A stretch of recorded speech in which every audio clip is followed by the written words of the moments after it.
구약 미가서 4장 9절에서 13절 말씀입니다. 제가 가진 성경 구약 1294면에 있습니다.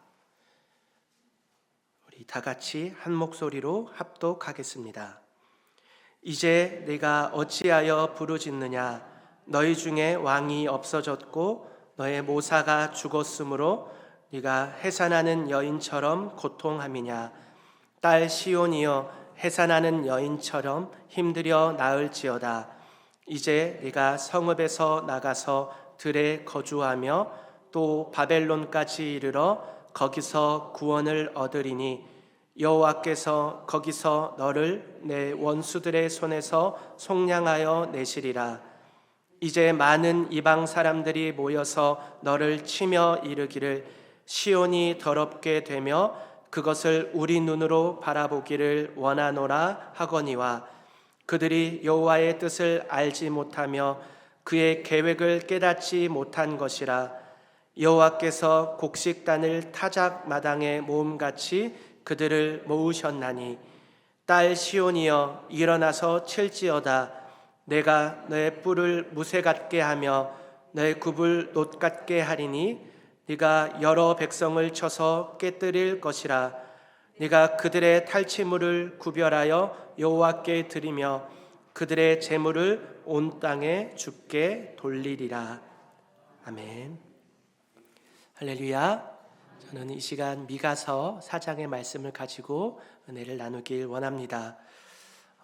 제가 학창 시절에, 어린 시절에 거짓말을 하거나 아버지께, 부모님께 큰 잘못을 해서 호되게 매를 맞은 적이 있습니다.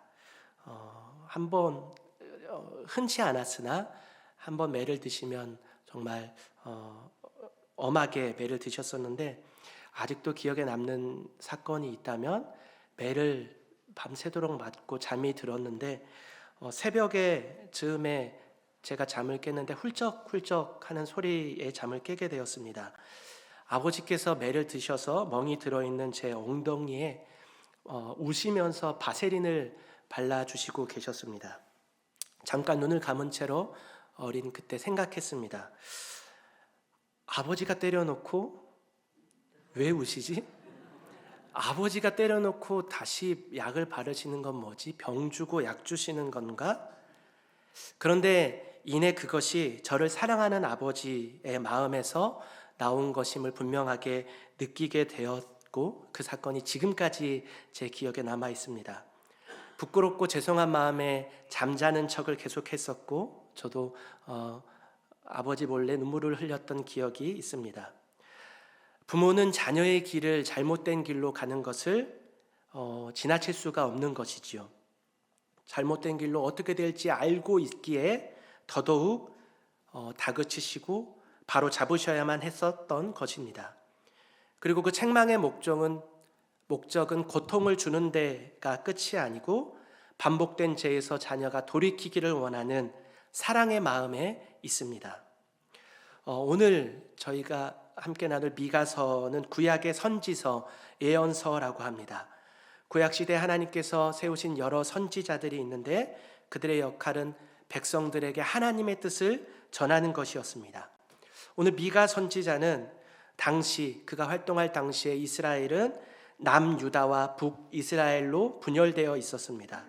그런데 남유다, 북이스라엘 할 것 없이 모두 우상을 섬기고 또 타락하고 죄악 가운데 허덕이고 있었습니다. 총체적인 난국이었습니다.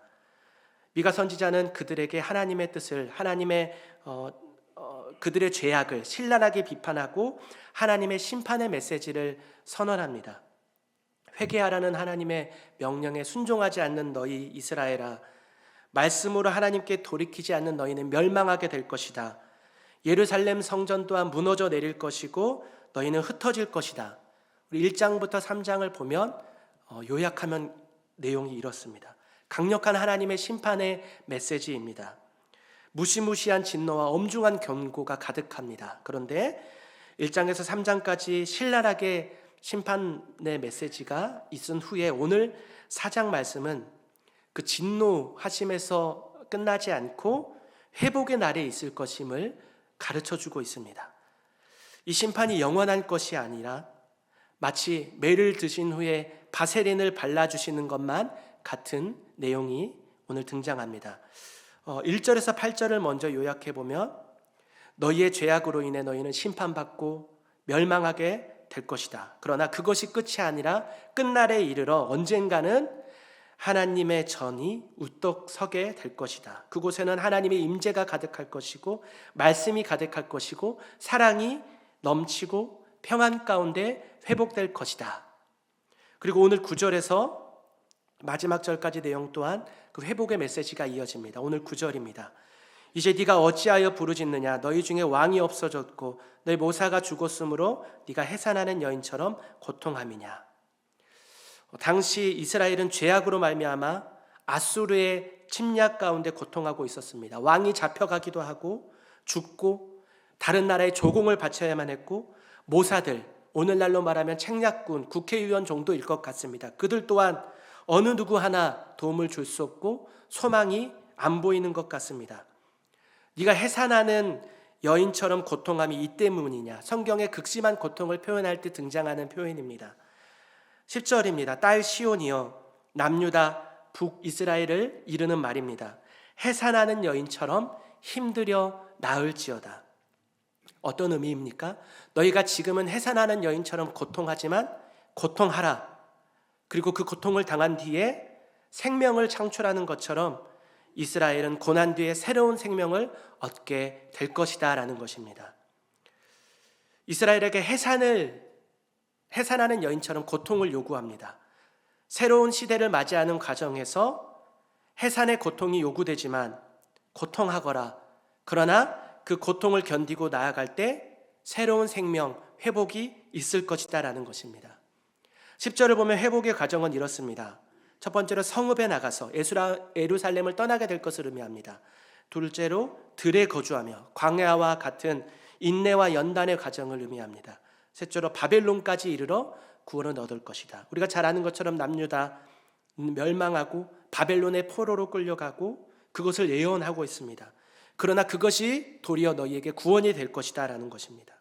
정리해보면 이스라엘아 너희의 앞날이 고통스럽고 두렵겠지만 힘겹지만 해산하는 여인처럼 고통스럽겠지만 이 심판, 이 빼앗김, 이 광야와 포로의 시간을 통해서 너희가 회복될 것이다. 속량하여 주실 것이다 라는 것입니다. 우리의 관점에서는 우리의 삶의 고난과 또 그것이 심판이요 절망 같아 보이지만 하나님의 관점에서는 그 고난이 이스라엘의 회복 또 구원 그것을 위해 필요하다라는 것입니다. 11절을 보면 앞으로 많은 이방 사람들을 너희를 조롱할 것이다. 너희를 칠 것이다. 하나님의 백성 예수님을 믿는다는 너희들이 비판받고 조롱받게 될 것이다. 실제로 아수르, 바벨론은 이스라엘을 정복하고 포로로 끌려 데리고 가고 계속해서 조롱하고 핍박합니다. 오늘을 살아가는 우리 그리스도인들도 많은 예수님을 믿는다는 이유로 겪어야 되는 수모와 아픔, 때로는 고통이 있습니다. 개인적으로 우리를 다루시는 고통 또한 있습니다. 그러나 세상의 조롱은 하나님의 완전하신 계획을 깨닫지 못한 불쌍한 고백입니다. 12절 아수르, 바벨론, 그리스도인들을 조롱하는 저 세상 그들이 당장에 강력하고 영원할 것 같지만 그들이 승리한 것 같으나 잠깐이요 하나님이 쓰시는 막대기에 불과하다라고 오늘 12절 말씀하고 있습니다. 반드시 연단 끝에 고통 뒤에는 회복이 승리가 있을 것이다. 저들은 타작마당에 모으시고 하나님께서 자기 백성을 통해서 반전의 역사를 이루실 것이다 라고 말씀하십니다. 놀라운 회복을 선포하시는 것입니다. 13절을 보게 되면 하나님 안에 있는 자들이 일어나서 칠 것이다. 우리의 뿔을 무쇠같이 하시며 굽을 놋과 같이 단단하게 하여 저들을 깨뜨릴 것이다 라고 말씀하십니다. 이스라엘의 타락으로 인한 많은 고난과 심판이 있지만 하나님의 뜻은 거기서 멈추지 않고 이스라엘이 회복되기를 원하십니다. 오늘 살아가는 우리의 삶이 너무나 힘겨우나 세상에서 교회를 바라며 조롱하고 비판하는 현상들, 그 옛날 분열한국 시대와 다를 바가 없고 오히려 더 혼탁해져 가는 것 같은 이 시대 가운데 때로는 우리나라를 볼 때, 이 나라를 볼 때 소망이 없어 보이고 근심이 쌓이는 것 같으나, 개인적으로 우리에게 찾아오는 고통이 있으나 그 힘겨운 시대와 아픔을 오늘 본문은 마치 해산하는 여인이 고통하는 것과 같다라고 묘사합니다. 오늘 오전에 하나님 은혜 가운데 둘째 유아 세례를 받았습니다. 많이 축복해 주시고 기도해 주셔서 진심으로 감사합니다. 둘째가 있기까지 지난 1년이 스쳐가는 것 같습니다. 생명 하나를 10달 동안 태중에 고이 길러서 출산하기까지 얼마나 힘든 일인지 아빠가 되고서야 깨닫게 되는 것 같습니다. 물론 제가 낳은 게 아니라 제 아내가 낳았지만 옆에 있는 것만으로, 함께 그거를 바라보는 것만으로 정말 쉽지 않다는 걸 깨달았습니다. 해산하는 여인의 고통 얼마나 힘들겠습니까? 저는 결혼 전에는 딸을 낳을 때까지 자녀를 낳을 것이다, 11명을 낳아서 축구단을 만들겠다, 이렇게 장난스레 말했지만 첫째를 가지고 보니 둘째를 갖는다는 것도 참 쉬운 일이 아니었습니다. 그런데 많은 부부들이, 신혼부부들이 고백하는 것이지만 우리가 왜 또 둘째를 갖게 됩니까? 첫째를 가질 때 너무나 힘들고 이 해산하는 고통이 아팠으나 낳고 기르고 보니 그 첫째가 주는 그 기쁨이 너무나 좋기에 잊혀지게 되는 것입니다. 그 해산하는 고통을 기억하고 있으나 그것이 잊혀져 와서 다시 또 생명을 잉태하게 된다라는 것입니다. 물론 우리가 고통을 기억하지 못하는 것이 아닙니다. 그러나 더 큰 기쁨이 있기 때문에 과거의 고통을 생각하지 않는다는 것입니다. 로마서 8장 18절입니다. 생각하건대 현재의 고난은 장차 우리에게 나타날 영광과 비교할 수 없도다. 아멘. 우리 주님께서 말씀하십니다. 때론 이 땅 가운데 우리의 삶에 찾아오는 고통과 아픔이 있으나 힘들여 나을지어다. 해산하는 고통 뒤에는 새 생명을 줄 것이다. 하나님의 뜻과 계획을 신뢰하며 걷는 자들에게는 고통이 고통에서 끝나지 않습니다. 포로로 끌려가며 오히려 회복이 되었던 것처럼 내가 겪는 고통이 애매해서 이해할 수 없는 것이 아니라 나를 빚으시고 다루시는 구원의 과정이라는 것을 깨닫는 저와 여러분들 되시기를 축복드립니다. 장차 주님은 우리의 눈을, 모든 눈물을 씻어 주실 것입니다. 주님과 함께 누리게 될 영광은 과거의 어떤 고통과도 비교할 수 없는 귀한 은혜가 될 줄로 믿습니다. 이를 위해서 온 인류의 죄를 지고 해산하는 것만큼의 고통을 먼저 겪으신 이가 바로 예수 그리스도이십니다. 우리를 위해 십자가 고통으로 버림받으시고 조롱당하시고 마치 해산하는 그 고통으로 우리를 낳으셨습니다. 영원한 생명을 주십니다. 그리고 우리를 기쁨을 이기지 못하신다라고 말씀하십니다. 오늘 4장의 회복을 선언한 다음에 5장 서두는 그것을 예언하는데 미가서 5장 2절 제가 봉독해 드리겠습니다. 베들레헴 에브라다야 너는 유다 족속 중에 작을지라도 이스라엘을 다스릴 자가 너에게서 내게로 나올 것이라. 그의 근본은 상고의 영원에 있느니라. 이것은 예수님께서 나실 것, 메시아가 나실 것을 예고하는 것입니다. 베들레헴 에브라다야 유다 족속 중에 작을지라도 너에게서 이스라엘 다스릴 자가 나올 텐데 근본은 상고 태초부터 있는 분이시다. 그가 우리를 건져낼 것이다. 그분께서 우리를 대신 고통당하시고 우리를 고통에서 기쁨으로 변화시켜 주신다는 것입니다. 베들레헴 작은 마을에서 나셨지만 그분은 우리를 대신하여 십자가에서 죽으셨고 부활하심으로 우리에게 고통이 고통에서 끝나지 않고 기쁨으로 변화될 수 있도록 소망을 주셨습니다. 요한복음 16장 20절 21절입니다. 내가 진실로 너희에게 이르노니 너희는 곡하고 애통하겠으나 세상은 기뻐하리라. 너희는 근심하겠으나 너희의 근심이 도리어 기쁨이 되리라. 여자가 해산하게 되면 그때가 이르렀으므로 근심하나 아기를 낳으면 세상에 사람 난 기쁨으로 말미암아 그 고통을 다시 기억하지 아니하느니라. 아멘. 우리 주님께서 말씀하십니다. 우리의 시선으로 고통은 심판이요 절망 같아 보이지만 하나님의 시선에서 고통은 우리를 향한 사랑과 회복인 줄로 믿습니다. 하나님은 우리를 홀로 내버려 두지 않으셨습니다. 우리보다 앞서 그 해산의 고통을 겪으셨고 우리를 낳으셨습니다. 주님을 신뢰하며 걷는 자들 가운데 하나님께서는 반드시 회복하여 주실 줄로 믿습니다.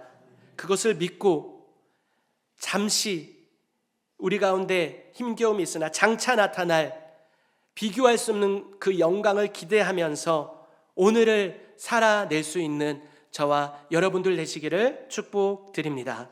기도하겠습니다. 하나님 아버지 감사합니다. 너는 내 아들이라. 오늘날 내가 너를 낳았도다. 십자가의 그 고통으로 해산의 고통과 같이 우리를 낳으셨다라고 말씀하신 주님, 우리의 믿음을 지켜나가는 것이 정말 어려운 이 시대 가운데 우리는 오늘도 주님을 의지하며 주님을 예배합니다.